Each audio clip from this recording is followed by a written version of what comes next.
Hey everybody, welcome back to The Step Between My Ears. I'm Kyle Berry. Today I'm going to be looking at something that happened on Twitter this past week. Because there seemed to be a whole lot of confusion. And so anyway, how it started was, you probably ran into her before.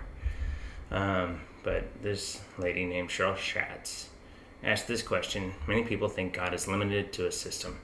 Could Jesus die for everyone without being saved? And of course, she was going after what we believe about penal substitutionary atonement. So I just said, no. Like, Jesus didn't atone for everybody. And I said no. And so she asked me for a verse. And I said, well, it's Hebrews. And so she asked me to be a little bit more specific. So I said, okay. As a summation, Hebrews 7:20-25, which says that basically Jesus is the guarantor of a new covenant, and that as high priest, he holds his priesthood forever and is interceding on our behalf.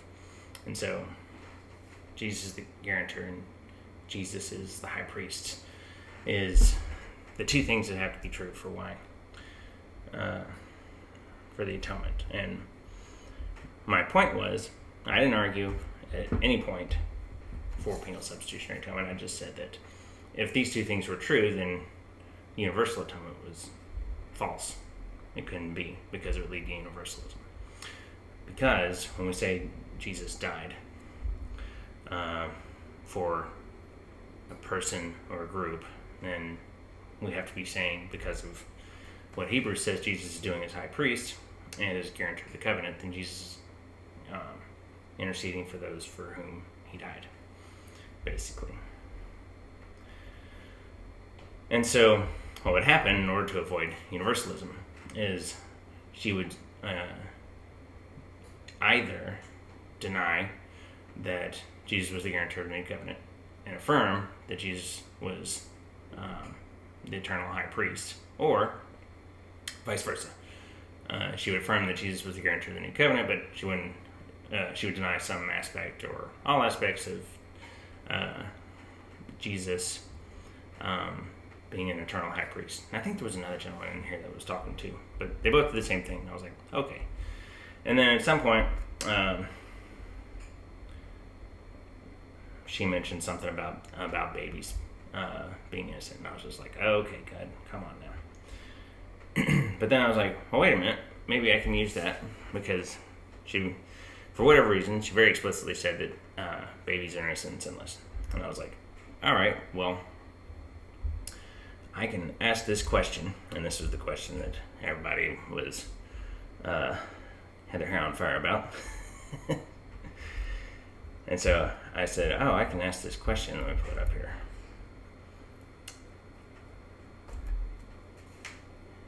The question is, in the interest of worldview crushing, if babies are innocent, why did Jesus, who's also innocent, have to come at all? Why not just sacrifice one or more babies? And the goal being, in order to answer that question, you're going to have to produce a robust defense of the high priesthood of Jesus. And I was like, all right, this will elicit that robust response, that defense, and then we can go back and talk about that. So anyway, instead of answering the question, she just clickbaited. And she posed a screenshot of my question. So let me back up a little bit. Before I continue, at the bottom of my question, I said, hint, if you don't defend Jesus as high priest as vigorously and consistently as I have, a baby would have sufficed to save the world, and an adequate defense of Jesus as high priest will undermine your view of universal atonement. So she omitted my hint, and then posted a screenshot. But when she posted a screenshot, she just was like, what do you think of Kyle's thought? And I was like, okay, it's not my thought. I asked you if the conditions of your worldview are true. You have affirmed it, and that babies are innocent and sinless. We both affirm, which I reject. I don't think they are. But she says babies are sinless and innocent. and Jesus is sinless and innocent. So that's two views of her worldview.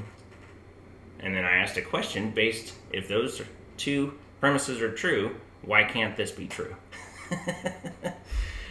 So it's not, I'm not making any grand point. I'm asking you, in your worldview, why can't that work? Which should have been Jesus high priest. But, whoo, it is not. So, from what I could tell, about 30 or so people commented.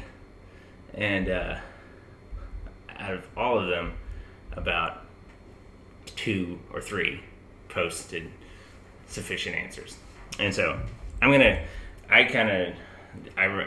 like a day of like going through this stuff, I just kind of responded and said basically what I just said, which Cheryl took as some sort of attack on her. I was like, well, you kind of misrepresented what was going on. And yet, a few people were still able to answer. But the lack of substance to the answers, I found just really disconcerting. And so we're going to go through why those answers are insufficient, why they didn't answer the question, why they fell way short. Because as Christians, we're called to be able to give a defense of the hope that we have, the hope that lives within us. And anyone from any worldview could have asked the question that I asked. A Muslim could have asked that question. A Hindu could have asked that question. An atheist could have asked that question. Because I'm not making any worldview claims on my part. I'm asking if those things are true in your worldview. Why can't such and such happen? Right? So, some of the most ridiculous ones. I'll just start with the ridiculous and go down to the good ones. One gentleman said, "This is the kind of ridiculous place you have to go when you must protect your doctrine." I feel sorry for you, Kyle.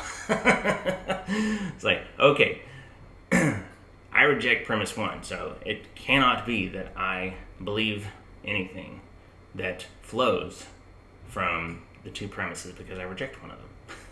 Okay, so I'm not presenting a point, and lots of people came away with that, which I just found amazing because they couldn't even identify their own worldview as it was set out before them.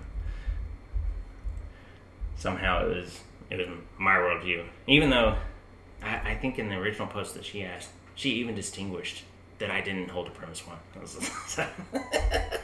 But somehow it's still my worldview. Okay. Let me find some other ones here. So there were several like that. The second kind of class of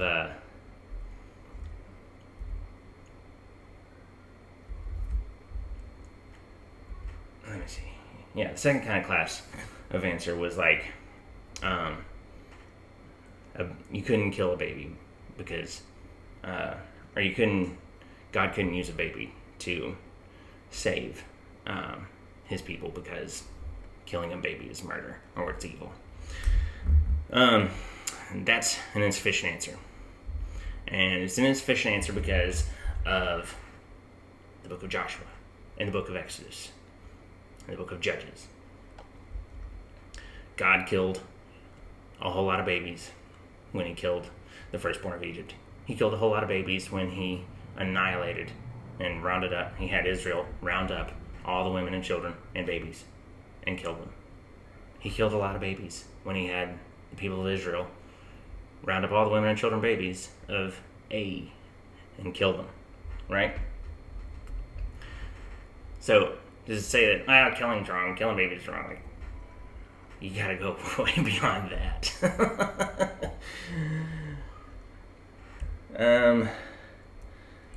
Let's see. I'm gonna go back to this one.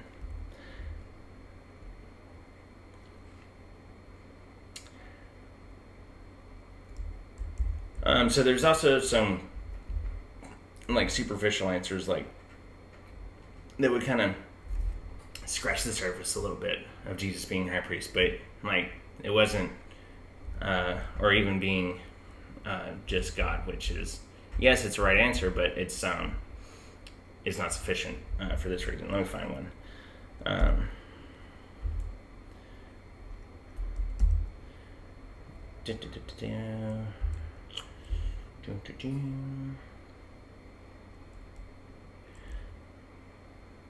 Okay. Here's one response. It says, even if babies were innocent, which they aren't, one baby would only cover one sinner. Christ can cover all because he's God. Also, there's a difference between self-sacrifice, which is acceptable, and human sacrifice, which is abhorrent. Babies cannot offer self-sacrifice. So I already covered some of the can't kill a baby answers. But he says Christ can cover all because he is God.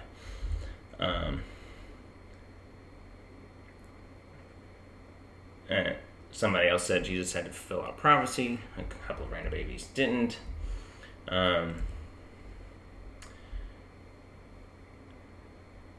Sacrificing one person who is not God could theoretically cover the sins of only one other person, life for life. It takes the perfect Lamb of God as the eternal God to cover the sins of all who believe.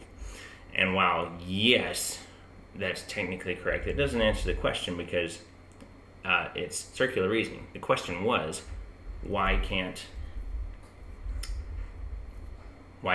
you kill a baby, an innocent baby, a sinless baby, for the sins of men instead of Jesus Christ, the God-man? And so when you say, well, you can't kill a baby for the sins of men because Jesus was God. It's like, yes, that's the premise. That's premise 2. Jesus is God. So you have your premise in the conclusion. Like, it's entirely circular because, once again, it's just a scratching of the surface. It's not robust at all, and it doesn't answer anything. And if I was a Muslim or a Hindu or an atheist and I was asking this question, this is that's unconvincing. All of them are just very shallow. So far, no one has given a reason for why I ought to believe that Jesus needed to come and die. However, not everybody failed. So I really appreciate these guys in particular because, as far as I could tell, none of them were Reformed and none of them were Calvinists. And yet, they were able to come up with a rigorous defense that absolutely answered the question. So I'm just going to read this gentleman, it's Mr. Z2 Uniga. His name is King of Kings. Anyway, he did a pretty good job. And while he never used the term high priest in his post, he posted 3. What he was defending was absolutely and explicitly Jesus' high priesthood. So I'm just going to read the first one here. He said, it's important to understand the atoning work of Jesus as it is a picture of heavenly things. Hebrews 8:5, the Day of Atonement is also important to understand. Leviticus 16, the sacrifice was made once a year to atone for all the sins of Israel, which made it possible to come to God. And then he quotes Hebrews 8:4 and 5, which says, for if he were on earth, he would not be a priest, since there are priests who offer the gifts according to the law, who serve the copy and shadow of the heavenly things. As Moses was divinely instructed when he was about to make the tabernacle, for he said, see that you make all things according to the pattern shown you on the mountain. And then he quoted another verse, I forgot what it was, but then he quoted Leviticus, I think it was 16, talking about the atonement that the high priest did yearly for Israel, where the high priest of Israel went into the Holy of Holies and offered sacrifice for atonement on behalf of all of Israel. Not all the world, all of Israel. And so,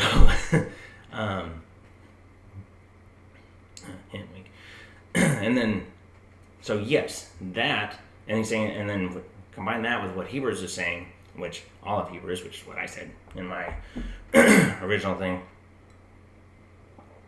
question, was Jesus is high priest, and in doing everything that needed to be done in order to become high priest and obtain his high priesthood and keep his high priesthood, that is the answer. And so, only thing I would add is just what Hebrews says in the previous chapter, where it talks about the Levitical priesthood wasn't sufficient because the priests could not keep their priesthood. Those priests died. But because Jesus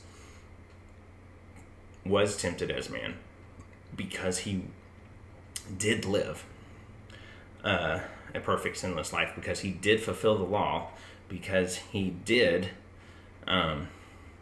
offer himself up, then, and because he didn't raise himself up, then he can be an eternal priest that is guaranteed with an oath. Thus Jesus is the guarantor of the new covenant. The previous chapter in Hebrews 7, I think it's verse 19, it says, there's God promised by two unchangeable things. He gave an oath, unchangeable, and God himself, unchangeable. And so Jesus says that guarantor of the new covenant is guaranteed. And then because he holds it eternally and always lives to make intercession for them, those for whom he died, and saves them perfectly. My screen saver come on. To the utmost. That is his function as high priest. And so, that is why, even if babies were sinless and innocent, that they would not be sufficient, or anything else would not be sufficient as a sacrifice for the sins of men, and to be the savior of men. Because you can ask a follow-up question. If you're going to say, oh, okay, well, it had to be Jesus. Well, why couldn't Jesus have died at another time? Right? Herod tried to kill Jesus when he was a baby. He was still sinless and innocent when he was a baby, right? So why not just have Herod kill Jesus when he was, younger than 2? And it's the same answer. Because Jesus had to be the high priest. In order to be that high priest and fulfill it according to an oath, certain things had to be done. And if you don't do those things, you don't get an eternal priesthood with perfect intercession. Yeah. So anyway, kudos to the two that gave robust defenses, because that's important, and you ought to be able to do that even if you disagree about Calvinism or whatever. Like, there's still basic tenets of the faith that you can share, and that we hold a shared defense of. And it's absolutely outrageous that that a whole bunch of people were just like, what an idiot, and offer no recourse, or, which honestly, that it's kind of sad, and it's frankly pretty pathetic, because it just shows you're not trying to convince people. I would hope that you wouldn't treat an unbeliever, give them those responses, because they're just going to double down in their unbelief. Because assaulting them for even coming up with a question that you think is wrong, it's your worldview. Defend it, Now you get, so in Hebrews, the writer of Hebrews, in I think it's chapter 5, says we need to put aside milk, that is Christ crucified, and move on to greater things. That's what we're supposed to do as Christians. We're supposed to learn more about God and Jesus and what he's done, so that we can be strengthened in our faith. We're not supposed to stay baby Christians. And so there's nothing wrong with being a baby Christian. Everyone was a baby Christian. Everyone was at one time just, I'm a sinner, Jesus died so that I can be saved. But we're not called to stay there. We're called to be in his word and of his revelation and grow. And so there's a lot of growing. And this is how you grow. Is look at what God says and think about why you believe what you believe. And in my rebuke of all the bad answers on the internet, and which I'm going to I iterated something that I'm going to reiterate here again. And it's that sola scriptura is not, you don't believe the Bible, but It just means that the Bible and God's revelation is where we draw our rule of faith, what we believe about God and men. And so, just like, we believe that Jesus is sufficient as Savior and that he's done a complete work. We don't just say that. That's not just something that we made up. That's something that God told us and that he promised. And you ought to be learning to articulate that. So anyway, a lot of emoting. I guess that's standard internet for you. But I hope that there were a couple of people that were, asking good questions and stuff. And so I hope, this video kind of explains, because I didn't really explain, why, bad answers were bad online, because there were just several types. But I figured I could just succinctly put it in a video, and hopefully that would help. So that's it for today. That's stuff between my ears. If you like the video, like and share it, and stay savvy.